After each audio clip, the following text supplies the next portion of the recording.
ಅದೇ ರೀತಿ ಈ ಋಷಿಗಳು 4 ಕಡೆಗೆ ಹೋಗೋರು ಏನ್ ಮಾಡ್ತಾ ಇದ್ದಾರೆ? ತಳಿರ ಕೈಗಳ ಮೊರೆಯ ಬಾಯಿಗಳ ಜಲದ ಕಂಗಳ ತಾಪದಿಂದೊಳ ಜಲದಿ ಯುಗಿವಳ್ಳೆಗಳ ಬಲು ಭಯವಂತ ಕೊರಳುಗಳ ಕಳಗಳದ ಕಾಲುವೆಯ ಭಂಗದ ಕೊಳಕುಗಳ ಹೋಲುವೆಯ ಸವ್ಯಾಕುಲರ ಕಂಡನು ಭೀಮನು ಏನೇನೆಂದು ಬೆಸಗೊಂಡ. ಕೈಯಲ್ಲಿ ಚಿಗುರುಗಳನ್ನು ಹಿಡ್ಕೊಂಡಿದ್ದಾರೆ, ಬಾಯಲ್ಲಿ ಹೋ ಅಂತ ಕೂಗ್ತಾ ಇದ್ದಾರೆ, ಕಣ್ಣಲ್ಲಿ ನೀರು ಬರ್ತಾ ಇದೆ, ಮೈಯೆಲ್ಲ ನಡುಗ್ತಾ ಇದೆ. ಭೀಮಾ ಅಂತ ಹೇಳಬೇಕಾದ್ರೂ ಧ್ವನಿ ನಡುಗ್ತಾ ಇದೆಯಂತೆ. ಇಂಥ ಋಷಿಗಳನ್ನ ಭೀಮಸೇನ ನೋಡ್ಬಿಟ್ಟು ಏನ್ರಿ ಅಂದ. ಏನ್ರಿ ಆಯ್ತು ಕಟ್ರಿ. ಹಿಡಿದರ ರಸಿಯನು ಅವನಿಪತಿ ಹಿಡಿಬಡೆದ ನನುಜರು ಸಹಿತ ಹಾರುವರಡವಿಯಲಿ ಹಾಯಿದರು ಚೆಲ್ಲಿತು ನಿಮ್ಮ ಪರಿವಾರ. ಕಡುಹು ಘನವಿದೆ ದಾನವರ ವಂಗಡವು, ಕಡುಹು ಘನವಿದೆ ದಾನವರ ವಂಗಡವೆನಲು ಘನಸಿಂಹನಾದದ ಸಿಡಿಲ ಶಿಕ್ಷಾ ಗುರುವೆನಲು ಮೊಳಗಿದನು ಕಲಿಭೀಮ. ಜಟಾಸುರ ಸಾಮಾನ್ಯನಲ್ಲ. ಈಗ ಇವರನ್ನು ಹೊತ್ಕೊಂಡು ಹೋಗಿ ಬರ್ತೇನೆ, ಅಷ್ಟೊತ್ತಿಗೆ ನೀವೆಲ್ಲ ಬಂದ್ಬಿಡಿ ಅಂತ ಮೊದಲೇ ಹೇಳಿದ್ದ. ಏನು ರಾಕ್ಷಸರುಗಳು 1000 ಜನ ಇದ್ದಾರೆ, ಮಹಾಬಲಿಷ್ಠರು. ಏನು ಹೇಳೋಣ, ಧರ್ಮರಾಜನ ಹಿಡಿದು ಬಿಟ್ರು, ಹಿಡ್ಕೊಂಡು ಹೋಗ್ತಾ ಇದ್ದಾರೆ. ದ್ರೌಪದಿನೂ ನಕಲು ಸಹದೇವರು ಸೆರೆ ಸಿಕ್ಕಿದ್ದಾರೆ. ಏನು ರಾಕ್ಷಸರು ಸಾಮಾನ್ಯರಲ್ಲ, ಅವರ ಪರಿವಾರ ಬಹಳ ಜೋರಾಗಿದೆ ನೋಡ. ಅಲ್ಲಿಂದ ಒಂದು ಸಿಂಹನಾದ ಮಾಡಿದ್ದಂತೆ, ಸಿಡಿಲಿನಂತೇನೆ ಭೀಮಸೇನ ಸಿಂಹನಾದ ಮಾಡಿಕೊಂಡು ಬರ್ತಾ ಇದ್ದಾನೆ. ಇವನಿಗೇನಾಗಿದೆ, ಧರ್ಮರಾಜ ಗುಡ್ಡ ಆಗಿಬಿಟ್ಟಿದ್ದಾನೆ. ಇವು ಚಕ್ರಕಟ್ಟೆ, ಸುಮ್ಮನೆ ಈ ಚಕ್ರ ತಿರುಗಿದ ಹಾಗೆ ತಿರುಗ್ತಾ ಇದ್ದಾನೆ. ಇವ ಬಂದ ಭೀಮ, ಧಾಳಿಗಿಟ್ಟನು ದಾನವರ ದೆಕ್ಕಾಳದಲ್ಲಿಗೆ ಘಲ್ಲಿಸಿದನು. ಉಬ್ಬಾಳುಗಳ ನಿಟ್ಟೊರಸಿ ಬಿಡಿಸಿದ ತನ್ನವರ ಸೆರೆಯ. ಸೀಳಿ ನಾಯಿಗಳ ನೆತ್ತರಿನ ತನುಗಾಲುವೆಯಲೇ ಬೆಳೆಸುವೆನು ದಿವಿಜಾಲಿಗಳ ಸಂತೋಷ ಸಸಿಯನು ಎನ್ನುತ್ತ ಗರ್ಜಿಸಿದ. ಭೀಮಸೇನ ಆ 1000 ರಾಕ್ಷಸರನ್ನ ಹೇಳ್ತಾ ಇದ್ದಾನೆ, ನಾಯಿಗಳು ಇವರನ್ನ ಸೀಳ್ತೇನೆ ಅಂದ್ರೆ ದೇವತೆಗಳಿಗೆ ಸಂತೋಷ ಉಂಟು ಮಾಡ್ತೇನೆ ಅನ್ನೋದಕ್ಕೆ ರೂಪಕ ಕೊಡ್ತಾ ಇದ್ದಾನೆ.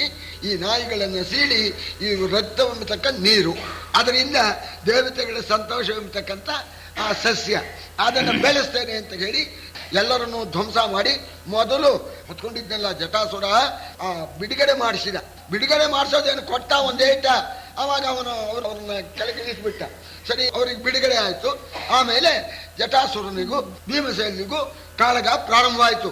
ಕಲಿ ಜಟಾಸುರ, ಅವನು ಬಹಳ ಬಲಿಷ್ಠ. ಅವನು ಮಸಗಿತಿಬ್ಬರಿಗದು ಭೂತಾಕವೋ ಉಸುರ ಧಾಳ ಧೂಳಿಮಿಗೆ ಘಟ್ಟಿಸಿದ ನವನನು ದಂಡೆಯಲಿ ತಡೆಗಾಲಡೆ ಹೊಯ್ದು ಬಿಸುಗುದಿಯ ನವರುಧಿರ ಜಲ ಜಾಲಿಸೆ ನವದ್ವಾರದಲ್ಲಿ ದೈತ್ಯನ ಕುಸುಕಿರಿದು ತಿವಿದು ಕೊಂದನು ಕಲಿಜಟಾಸುರನ. ಭಯಂಕರವಾದ ಕಾಳಗ ಪ್ರಾರಂಭವಾಯಿತು. ಸ್ವಲ್ಪ ಹೊತ್ತು ಹೊಡೆದಾಡಿದ್ದಾನೆ ಜಟಾಸುರ. ಭೀಮನ ಕೈ ಜೋರಾಯಿತು, ಚೆನ್ನಾಗಿ ಗುದ್ದು ಬಿಟ್ಟ. ಗುದ್ದೋಣ ನವದ್ವಾರದಿಂದಲೂ ಆ ಬಿಸಿ ಬಿಸಿ ರಕ್ತ ಹಾರಟೊರಗಿ ಸತ್ ಬಿದ್ದ. ಸರಿ, ಅಲ್ಲೇ ಬಿಟ್ರು ಹೆಣ್ಣನ. ಅದೇನ ಹೋಗ್ಬಿಡ್ತು, ಅದೇನು ಎತ್ತೋ ಹೆಣ್ಣು ಗುಡ್ಡ, ಅದು ಕೊಳತು ಬಿಡ್ತು. ಅಲ್ಲಿ ಯಾರು ಎತ್ತಬೇಕದ? ಅರಸ ಕೇಳಾದನವನ ತನು ಬಿರಿದು ಬಿದ್ದುದು ಬಾತಗಣನುಬ್ಬರದ ಹೊಲಸಿನ ಗವನು ಕವಿದುದು ಕೂಡೆವನದೊಳಗೆ. ಅದು ಬಹಳ ಅರ್ಧ ಪದ್ಯದಲ್ಲಿ ಹೇಳೋದು ಚೆನ್ನಾಗಿ. ಗೊಬ್ಬ ಅಲ್ಲಿ ಇರೋಕ್ಕಾಗುತ್ತೆ, ಅದು ಬಾತ್ಕೊಂಡ್ಬಿಟ್ಟು ಎಲ್ಲ ಹೊಲಸಾಗಿ ಛೇ ಇಲ್ಲಿ ಇರೋ ಹಾಗಿಲ್ಲ ಅಂದ್ರು. ಅವಾಗ ಅಲ್ಲಿ ಆ ಬದರಿಕಾಶ್ರಮ ಬಿಟ್ಟು ಮುಂದಕ್ಕೆ ಪರಿವಾರ ಸಮೇತ ಧರ್ಮರಾಜ ಪ್ರಯಾಣ ಮಾಡಿದ. ಧರಣಿಪತಿ ತದ್ಬದರಿಕಾಶ್ರಮವರ ತಪೋವನದಿಂದ ತೆಂಕಲು ತಿರುಗಿ ಬಂದನು ಸಾರಿದನು ವೃಷಪರ್ವತಾಶ್ರಮವ. ಸರಿ, ಅಲ್ಲಿಂದ ಬದರಿಕಾಶ್ರಮ ಬಿಟ್ಟು ಪರಿವಾರ ಸಮೇತನಾಗಿ ಅಲ್ಲಿಂದ ದಕ್ಷಿಣಕ್ಕೆ, ಇದು ಉತ್ತರದಲ್ಲಿ ಅದಿರೋದು, ದಕ್ಷಿಣಕ್ಕೆ ಪ್ರಯಾಣ ಮಾಡ್ತಾ ಬಂದರು. ಅಲ್ಲಿ ವೃಷಪರ್ವತ ಅಂತ, ಅಲ್ಲಿ ವೃಷಪರ್ವತ ಎಂಬತಕ್ಕಂಥ ಋಷಿಗಳೇನೆ. ಆ ಆಶ್ರಮಕ್ಕೂ ಅದೇ ಹೆಸರು. ಅಲ್ಲಿ ಒಬ್ಬ ಋಷಿಗಳಿದ್ದಾರೆ, ಆ ಬೆಟ್ಟದ ಬುಡದಲ್ಲಿರ್ತಕ್ಕಂಥ ಆ ಋಷಿಗಳ ಆಶ್ರಮಕ್ಕೆ ಅಲ್ಲಿ ಬಂದು ವಾಸ ಮಾಡ್ತಾ ಇದ್ದಾರೆ. ಅವರು ಇವರಿಗೆ ಸತ್ಕಾರ ಮಾಡಿದ್ದಾರೆ. ಆ ತಪೋವನ ವಿವರ ಕಲ್ಲಣೆಗಾದುದಿಲ್ಲ, ವಿನೋದದಲ್ಲಿ ವಿಖ್ಯಾತ ಶೈಲದ ಮೇಖಲೆಯ ತುದಿಗೇರಿದನು ಭೀಮ. ಅಲ್ಲಿ ಜಾಗ ಸಾಕಾಗದೆ ಹೋಯ್ತಂತ ಇವರಿಗೆ. ಆ ವೃಷಪರ್ವತ ಬಹಳ ವಿಸ್ತಾರವಾಗಿದ್ರು. ಆಗ ಅದು ಒಳ್ಳೆ ಚೆನ್ನಾಗಿತ್ತು ಆ ಪರ್ವತ. ದ್ರೌಪದಿ ಭೀಮನಿಗಂದ್ರು, ಈ ತಪ್ಪಲಿನಲ್ಲೇ ಈ ಆಶ್ರಮ ಇದೆಯಲ್ಲ, ಈ ಗುಡ್ಡನಾರು ಹೊತ್ತು ನೋಡಿ ಮೇಲೆ ಏನಾದ್ರು ಚಮತ್ಕಾರ ಇದ್ರೆ ಹೋಗಿ ನೋಡ್ಕೊಂಡು ಬನ್ನಿ, ಆಮೇಲೆ ನಾವೆಲ್ಲ ಹೋಗೋಣ. ಏನು ಇದ್ದ ಜಾಗನೇ ನೋಡ್ಕೊಂಡು ಬೇಜಾರಾಗಿದೆ ಅಂತ ಅನ್ನೋಣ, ಆಗಲೇ ನಾನು ನೋಡ್ಕೊಂಡು ಬರ್ತೀನಿ ಅಂತ ಹೇಳಿ ಭೀಮಸೇನ ಮೇಲಕ್ಕೆ ಹೋದ. ಆ ವೃಷಪರ್ವತದ ಶಿಖರಕ್ಕೆ ಏರಿದ್ದಾನೆ ಭೀಮ. ಈತನನು ಹಳಚಿದನು ದೈತ್ಯನ ಭೀತ ಮಣಿಮಾನೆಂಬವನು. ಈತನನು ಹಳಚಿದನು ದೈತ್ಯನ ಭೀತ ಮಣಿಮಾನೆಂಬವನು. ಪದಘಾತಿಯದಿ ಲಟಕಟಿಸಗಿರಿ ಕಾದಿದರು ಪಟು ಭಟರು. ಅಲ್ಲಿ ಮಣಿಮಾನ್ ಅಂತ ಒಳ್ಳೆ ರಾಕ್ಷಸ, ಅವನು ಬಹಳ ಬಲಿಷ್ಠ. ಯಾಕೆ ಬಂದ್ಯೋ ನೀನು ಅಂದ. ನೀನ್ಯಾರೋ ಕೇಳೋಕೆ ಇಂದ, ನೀನ್ಯಾರೋ ಕೇಳೋಕೆ ಇಂದ. ಹತ್ತು ಇಬ್ಬರಿಗೂ ಆ ಮಣಿಮಂತ ಮಹಾಘಟ್ಕ, ಭೀಮನಿಗೋ ಅವನಿಗೋ ಬಡದಾಟ. ಎಲ್ಲಿ ಗುಡ್ಡದ ತಲೆ ಮೇಲೆ ಇಬ್ಬರು ಬಡದಾಡ್ತಾ ಇದ್ರೆ ಅಲುಗಾಡ್ತಾ ಇದೆಯಂತೆ. ಗುಡ್ಡ ಅಲುಗಾಡೋ ಹಾಗೆ ಇಬ್ರು ಯುದ್ಧ ಮಾಡ್ತಾ ಇದ್ದಾರೆ. ಕೊಂದನವನನು ವಿಗತ ಶಾಪನು ನಿಂದ ನಿದಿರಲಿ ಯಕ್ಷರೂಪಿನಲಿ. ವಿಗತ ಶಾಪನು ನಿಂದ ನಿದಿರಲಿ ಯಕ್ಷರೂಪಿನಲಂದು ಅಗಸ್ತ್ಯನ ಶಾಪ ವೃತ್ತಾಂತವನು ವಿವರಿಸಿದ. ಬಂದನಲ್ಲಿಗೆ ಯಕ್ಷಪತಿ ನಲವಿಂದ, ಬಂದನಲ್ಲಿಗೆ ಯಕ್ಷಪತಿ ನಲವಿಂದ. ಇವರನು ವಿವಿಧ ವಸ್ತುಗಳಿಂದ ಸತ್ಕರಿಸಿದನು, ಕೊಂಡಾಡಿದನು ಪಾಂಡವರ. ಇಬ್ರು ಯುದ್ಧ ಮಾಡ್ತಾ ಇದ್ದಾಗ ಗುಡ್ಡ ಅಲುಗಾಡ್ತಾ ಇತ್ತು. ಆಗ ಮಣಿಮಂತನ ಕಡೆ ರಾಕ್ಷಸರು ಅವರೆಲ್ಲ ಬಂದ್ರಂತೆ ಸಹಾಯ ಮಾಡಬೇಕು ಅಂತ. ಅವರನ್ನೆಲ್ಲ ಹೊಡಿತಾ ಇದ್ದಾನೆ ಭೀಮ. ಅವರನ್ನೆಲ್ಲ ಹೊಡೆದು ಆ ಮಣಿಮಂತನ್ನು ಕೂಡ ಸಂಹಾರ ಮಾಡಿದ. ಈ ವಿಚಾರ ಕುಬೇರನಿಗೆ ಗೊತ್ತಾಯ್ತು. ಮಣಿಮಂತ ಕುಬೇರನಿಗೆ ಪರಮ ಸ್ನೇಹಿತ. ಎಲ್ಲ ನನ್ನ ಸ್ನೇಹಿತನ ಈ ರೀತಿ ಹೊಡಿತಾ ಇದ್ದಾನೆ ಅಂತನೋ ವರ್ತಮಾನ ಕೇಳಿ ಆಗ ಸೈನ್ಯ ಸಮೇತನಾಗಿ ಕುಬೇರ ಈ ಭೀಮನ ಮೇಲೆ ಯುದ್ಧಕ್ಕೆ ಬರ್ತಾನೆ. ಸರಿ, ಯುದ್ಧಕ್ಕೆ ಬರೋಣ ಬಂದು ನೋಡಿದ. ಭೀಮನ್ನ ನೋಡಿದ ಕೂಡಲೇನೆ ಸ್ತಬ್ಧನಾಗ್ಬಿಟ್ಟ ಅವನು. ಸರಿ, ಇವ ಮಣಿಮಂತನ ಹೋಗ್ದು ಬಿಟ್ಟ. ಆಗ ಮಣಿಮಂತ ರಾಕ್ಷಸ ಜನ್ಮ ಬಿಟ್ಟು ಯಕ್ಷನಾದ. ಹೊಡಿಬೇಕು ಅಂತ ಹೇಳಿ ಕುಬೇರ ಬಂದಿದ್ನಲ್ಲ, ಕುಬೇರ ಬಂದವನು ಯಾಕೆ ಹೊಡಿಲಿಲ್ಲ ಅಂದ್ರೆ ಆಗ ಅವನಿಗೆ ಜ್ಞಾನೋದಯ ಆಯ್ತು. ಇವರು ಹಿಂದೆ ಕುಶವತಿ ಅಂತನ್ನೋ ಒಂದು ಪ್ರದೇಶದಲ್ಲಿ ಈ ದೇವತೆಗಳು ಒಂದು ಸಭೆ ಸೇರಿದ್ರಂತೆ. ಆ ಕುಶವತಿ ಎನ್ನು ಆ ಸಭೆಗೆ ಸಮಸ್ತ ದೇವತೆಗಳು ಬರಬೇಕು ಅಂತ ಸರಿ ಆಹ್ವಾನ ಹೋಗಿದೆ. ಏನೋ ದೇವ ಕಾರ್ಯದ ಒಂದು ಮಂತ್ರಾಲೋಚನೆಗೆ ಆ ದೇವಸಭೆ ಅಲ್ಲಿ ಸೇರಿದ್ರಿಂದ ಕುಬೇರ ಹೊರಟಾಗ ಕುಬೇರನ ಜೊತೆಯಲ್ಲಿ ಯಕ್ಷರು, ರಾಕ್ಷಸರು, ಕಿನ್ನರರು ಅವರು ಹೊರಟರು. ಈ ಮಣಿಮಂತ ಮಹಾಪ್ರಧಾನ ಸ್ನೇಹಿತ. ಕುಬೇರನಿಗೂ ಅವನಿಗೂ ಬಲಶ್ಯ ಕಂಠಸ್ಯ ಅಂತ ಹೇಳ್ತಾರಲ್ಲ, ಅಂತಹ ಸ್ನೇಹ. ಅವನು ಜೊತೆಯಲ್ಲಿ ಬಂದಿದ್ದಾನೆ. ಇಬ್ಬರು ಹೋಗ್ತಾ ಇದ್ದಾರೆ, ಪರಿವಾರ ಸಮೇತ ಹೋಗ್ತಾ ಇದ್ದಾರೆ. ಹೋಗ್ತಾ ಇದ್ರೆ ಆ ಮಣಿಮಂತ ಸರಿ ಅವನಿಗೆ ಸ್ವಲ್ಪ ತಾಂಬೂಲದ ಚಟ ಜಾಸ್ತಿ ಅಂತ ಕಾಡುತ್ತೆ. ಏನೋ ಹೊಗೆ ಸ್ವಲ್ಪ ಹಾಕಿಟ್ಟಿದ್ನೋ ಏನು ಮಾಡ್ಕೊಂಡಿದ್ನೋ. ಆ ಅಗಸ್ತ್ಯ ಋಷಿಗಳು ಪಾಪ ಯಮುನಾ ತೀರ್ಥದಲ್ಲಿ ಅವರು ತಪಸ್ಸು ಮಾಡ್ತಾ ಕೂತಿದ್ರು. ಕ್ಯಾಕರಿಸಿ ಗುದ್ದು ಬಿಟ್ಟ. ಅದು ಅಗಸ್ತ್ಯರ ತಲೆ ಮೇಲೆ ಬಿದ್ದು ಬಿಡ್ತು. ಸರಿ, ಅವರು ನೋಡಿದ್ರು, ಎಲ್ಲ ಪರವಾಗಿಲ್ಲ ಕಡೆಯ ಒಳ್ಳೆ ತಾಣ ಮಾಡಿಸಿಬಿಟ್ಟ ಅಂತ ಅವರು ಎಲ್ಲವೋ ಅಧಮ ಈ ರೀತಿ ಮಾಡಿದ್ಯಾ, ನೀನು ರಾಕ್ಷಸನಾಗಿ ಹೋಗು ಅಂತ ಅವನಿಗೆ ಶಾಪ ಕೊಟ್ಟು ಕುಬೇರನ್ ನೋಡಿ, ನಿನ್ನ ಈ ಸಲಿಗೆ ಹೆಚ್ಚಾಗಿ ಅವನು ಈ ರೀತಿ ಮಾಡಿದ್ದಾನೆ, ನೀನು ಹೇಳಬೇಕಾಗಿತ್ತು ಇಲ್ಲಿ ಅಗಸ್ತ್ಯ ಆಶ್ರಮ ಇದು, ಸ್ವಲ್ಪ ಹುಷಾರಿ ಏನಾದ್ರು ಮಾಡಬೇಡ ಅಂತ ಹೇಳಲಿಲ್ಲ ನೀನು, ಆದ್ರಿಂದ ನಿನ್ನ ಕಡೆಯವರು ಸಾಯಿಲಿ ಅಂತ ಹೇಳ್ದ. ನಿನ್ನ ಕಡೆಯವರು ಸಾಯಲಿ, ನೀನು ಕೋಪದಿಂದ ಯುದ್ಧಕ್ಕೆ ಹೋದಾಗ ಆ ಮಹಾನುಭಾವನ ನೋಡಿದಾಗ ಇದೆಲ್ಲ ನಿನ್ ಜ್ಞಾಪಕಕ್ಕೆ ಬಂದು ಸರಿ ಆವಾಗ ನೀನು ಯುದ್ಧ ಮಾಡೋದು ಬಿಟ್ಬಿಡು ಅಂತ ಅಗಸ್ತ್ಯರು ಹೇಳಿದ್ರು. ಇವನಿಗೆ ಶಾಪ ವಿಮೋಚನೆ ಆಯ್ತು. ಕುಬೇರ ಆಮೇಲೆ ಏನ್ ಮಾಡಿದ್ದಂತೆ, ಅಷ್ಟೊತ್ತಿಗೆ ಇದೆಲ್ಲ ಗಲಾಟೆ ಆಗೋ ಹೊತ್ತಿಗೆ ಧರ್ಮರಾಜ ಏನೋ ಗಲಾಟೆ ಆಯ್ತಲ್ಲ ಅಂತ ಮತ್ತೆ ಬಂದ. ಏನಪ್ಪಾ ಭೀಮಾ ನಿಂದು ಅಂತಾನೆ. ಭೀಮಾ ಏನಪ್ಪ ಹೋದ ಕಡೆಯಲ್ಲೆಲ್ಲ ನಿನ್ನ ಗಲಾಟೆ ಅಂತ. ಅಷ್ಟೊತ್ತಿಗೆ ಕುಬೇರ ಬಂದ. ಕುಬೇರ ಬಂದವನು, ಸರಿ ನಿಮ್ಮ ತಮ್ಮ ಏನೋ ಕಮಲ ಬೇಕು ಅಂತ ಬಂದಿದ್ರಂತೆ, ನಾ ಅಲ್ಲಿ ಅರಮನೆಯವರಿಗೆ ಬಂದಿದ್ರೆ ನಾನೇನೆ ಕೊಟ್ಟು ಕಳಿಸ್ತಾ ಇದ್ದೆ, ಅವರೇ ತಗೊಂಡು ಹೋದ್ರಂತೆ. ನಮ್ಮ ಕಡೆಯವರೇನೋ ತಡೆದ್ರಂತೆ, ಹೊಡೆದ್ರಂತೆ. ನಾ ಹೇಳಿದೆ ಯಾಕೋ ತಡೆದ್ರಿ ಅಂತ ಅವ್ರಿಗೆ ಬೈದೆ. ಭಾಳ ಸಂತೋಷ ಆಯಿತು. ಯಾವತ್ತಿಗೆ ಆಗಲಿ ದಾನಕ್ಕೆ ಏನಾದ್ರು ದಕ್ಷಿಣೆ ಕೊಡಬೇಕು. ಆ ಹೂಗಳೆಲ್ಲ ನಿಮಗೆ ಸಂದಾಯ ಆಗಿದೆ ತಾನೆ, ಯಾಕೋ ಅದಕ್ಕೆ ದಕ್ಷಿಣೆ ಕೊಡ್ತೇವೆ ತಗೊಳ್ಳಿ ಅಂತ ಹೇಳಿ ಕುಬೇರ ಅನೇಕ ಆಭರಣಗಳನ್ನು ತಂದು ಒಪ್ಪಿಸಿದ. ಹೇಗೋ ಹೋಗೋದು ಹೋಯ್ತು ಅಂತ ನವರತ್ನ ಖಚಿತವಾದ ಆಭರಣಗಳನ್ನೆಲ್ಲ ಕೊಟ್ಟು ಧರ್ಮರಾಜನ ಸಂತೋಷಪಡಿಸಿ ಕುಬೇರ ತನ್ನ ಅರಮನೆಗೆ ಹೊರಟೋಗಿದ್ದಾನೆ. ಮಣಿಮಂತನಿಗೆ ಶಾಪ ವಿಮೋಚನೆ ಆಯಿತು. ಅರಸನತಿ ಸಂತೋಷಮಯ ಸಾಗರದಿ ಮುಳುಗುವನೊಮ್ಮೆ, ಅರಸನತಿ ಸಂತೋಷಮಯ ಸಾಗರದಿ ಮುಳುಗುವನೊಮ್ಮೆ, ನಿಮಿಷಕ್ಕೆ ನರನ ವಿರಗದ ದುಃಖ ಸಾಗರದೊಳಗೆ ಸೈಗೆಡೆವ, ನಿಮಿಷಕ್ಕೆ ನರನ ವಿರಗದ ದುಃಖ ಸಾಗರದೊಳಗೆ ಸೈಗೆಡೆವ, ಪರಮ ಋಷಿಗಳ ಮಧುನ ವಚನೋತ್ತರಕ್ಕೆ ತಿಳಿವನದೊಮ್ಮೆ,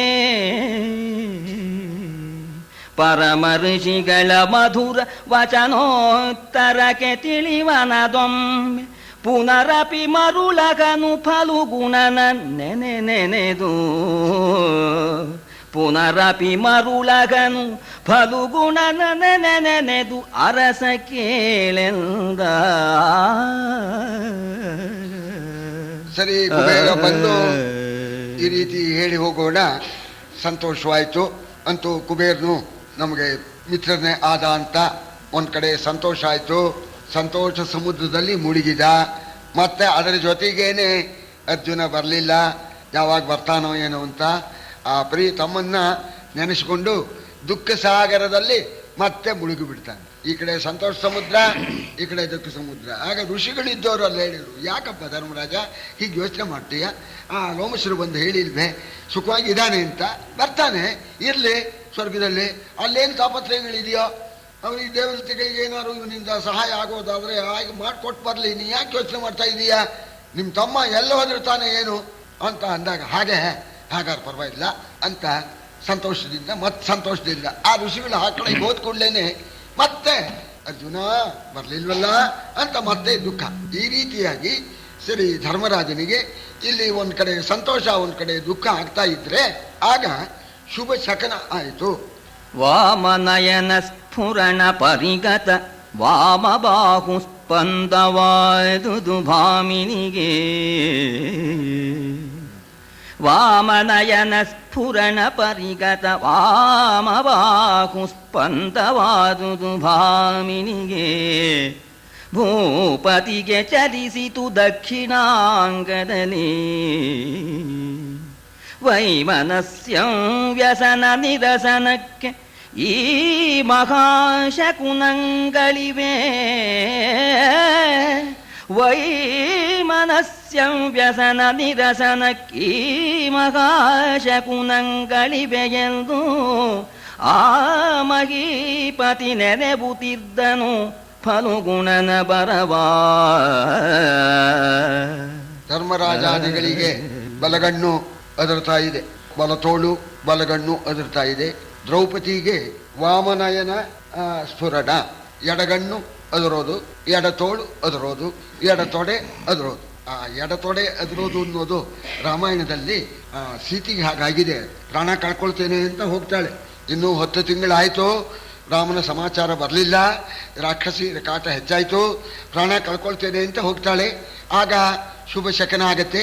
ಆಗ ತ್ರಿಜಟೆ ಹೇಳ್ತಾಳೆ, ನಿನ್ನ ಈ ಎಡತೊಡೆಯ ಸ್ಫುರಣ ಆಗೋದನ್ನು ನೋಡಿದರೆ, ಎಡಗಣ್ಣು ಸ್ಫುರಣ ಆಗೋದನ್ನು ನೋಡಿದರೆ ರಾಮನ ಕಡೆಯವನೋ ಬಂದಿದ್ದಾರೆ, ಇಲ್ಲಿ ಇದ್ದಾರೆ ಅಂತ ಹೇಳ್ತಾ ಇದೆ ಎಂದು ಬಿಡ್ತಾಳೆ ಅವಳು.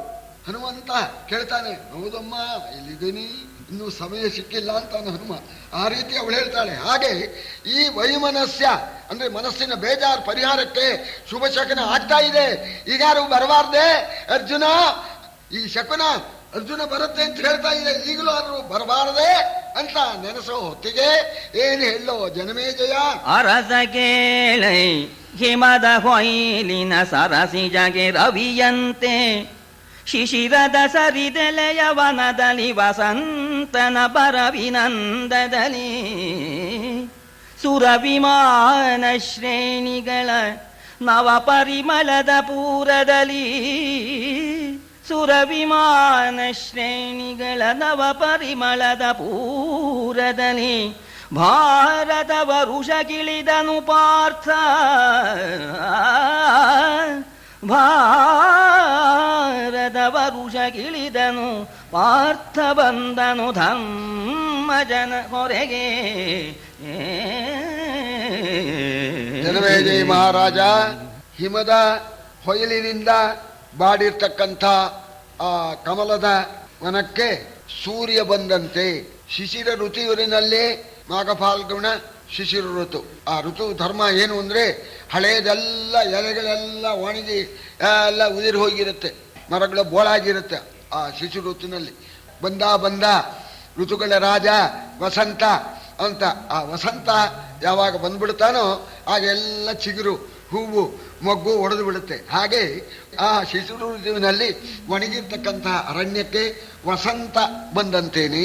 ಈ ವಿರಹದಿಂದ ಕೊರತಕ್ಕಂಥ ಈ ಪಾಂಡವರಿಗೆ ಸಂತೋಷವನ್ನ ಉಂಟು ಮಾಡುವುದಕ್ಕೋಸ್ಕರ ಭಾರತ ವರ್ಷಕ್ಕೆ ಇಳಿದು ಬಿಟ್ಟಿದ್ದಾನೆ ಅರ್ಜುನ. ರಥದ ಮೇಲೆ ಬರ್ತಾ ಇದ್ದಾನೆ.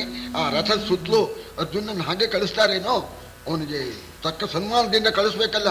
ಸುರ ವಿಮಾನ ಶ್ರೇಣಿಗಳ ಮಧ್ಯೆ ಸುತ್ತಲೂ ವಿಮಾನಗಳು, ಆ ವಿಮಾನಗಳ ಮಧ್ಯದಲ್ಲಿ ರಥ ಕೆಳಗೆ ಇಳಿತಾ ಇದೆ. ನೋಡ್ತಾ ಇದ್ದಾರೆ ಎಲ್ಲರೂ, ಇಳಿತಾ ಇದೆ ರಥ. ಏನನೆಂಬೆನು ಜೀಯ ಕುಂತಿಸೂನು ಕಂಡನು ದೂರದಲ್ಲಿ ಸುರಮಾನಿನಿ ಜನರಂಗವಟ್ಟದ ಪೂರ್ವ ಪರಿಮಳದ ಅನನೇಂದುಗಳಾಭರಣ ಮುಕ್ತಾನುಕೃತ ತಾರಾಮಯೂಖ ವಿಧಾನದಲ್ಲಿ ಹೊಳೆ ಹೊಳೆದು ಮೆರೆವ ಮಹೇಂದ್ರ ಮಣಿರಥವಾ. ರಥದ ಮೇಲೂ ಅಪ್ಸರ ಸ್ತ್ರೀಯರು ಕೂತ್ಕೊಂಡಿದ್ದಾರೆ. ಅವರೆಲ್ಲ ದಿವ್ಯ ಗಂಧವನ್ನು ಲೇಪನ ಮಾಡ್ಕೊಂಡ್ಬಿಟ್ಟಿದ್ದಾರೆ. ವಿಮಾನದಲ್ಲೂ ಇದಾರಂತೆ. ಆ ಗಂಧದ ಸುವಾಸನೆ ಎಲ್ಲ ಕಡೆಯಲ್ಲೂ ಹರಡುತ್ತಾ ಇದೆಯಂತೆ. ಆ ಕೂತಿರ್ತಕ್ಕಂಥವರು ಎಲ್ಲ ಅಪ್ಸರ ಸುಂದರಿಯರು. ಅವರ ಮುಖದ ಕಾಂತಿ, ಅವರ ಆಭರಣಗಳ ಕಾಂತಿ, ಅವರ ಕಣ್ಣಿನ ಕಾಂತಿ ಜಗಿಸ್ತಾ ಇದೆಯಂತೆ. ಆ ರಥದ ಮೇಲೆ ಬಿದ್ಬಿಟ್ಟಿದೆಯಂತೆ. ರಥದ ಹೊರಗೆ ಒಳಗಡೆ ಆ ಕಾಂತಿ ವಿಮಾನದಲ್ಲಿ ಕೂತೋರಿದಾರಲ್ಲ, ಆ ರಥ ಹೊಳಿತಾ ಸೂರ್ಯ ಇಳಿಯೋ ಹಾಗೆ ರಥ ಇಳಿತಾ ಇದೆಯಂತೆ. ಎಲ್ಲ ನೋಡ್ತಾ ಇದ್ದಾರೆ, ಏನಪ್ಪಾ ಇದು, ಏನಪ್ಪಾ ರಥ ಇಳಿತಾ ಇದೆಯಲ್ಲ ಅನ್ನೋಣ. ಆಗ ಆತುರ ನೋಡಿದ್ರಂತೆ, ಓ